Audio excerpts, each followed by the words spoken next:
Desalojan con porras y pelotas de goma la acampada de Barcelona. Y los indignados la retoman.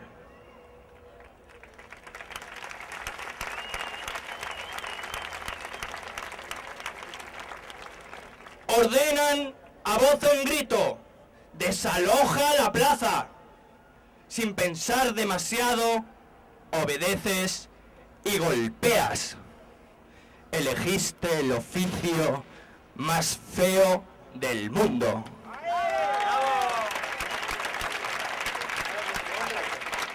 Lanzas de forma indiscriminada pelotas de goma contra palabras. Arrastras sueños por el suelo. Pisoteas con saña esperanzas. Elegiste el oficio más feo del mundo.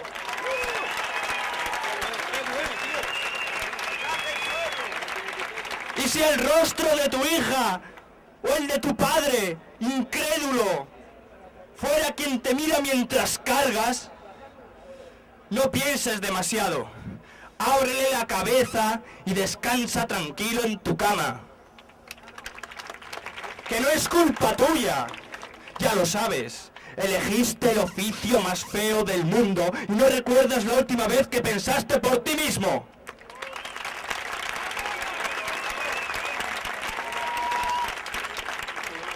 Pero este es tu pueblo, tus ilusiones olvidadas.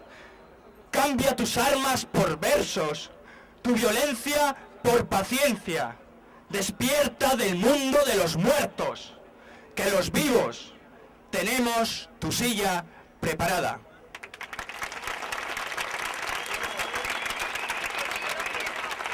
Dimissió! Felip Puig, dimissió! Felip Puig, dimissió! Felip Puig, dimissió! Felip Puig, dimissió!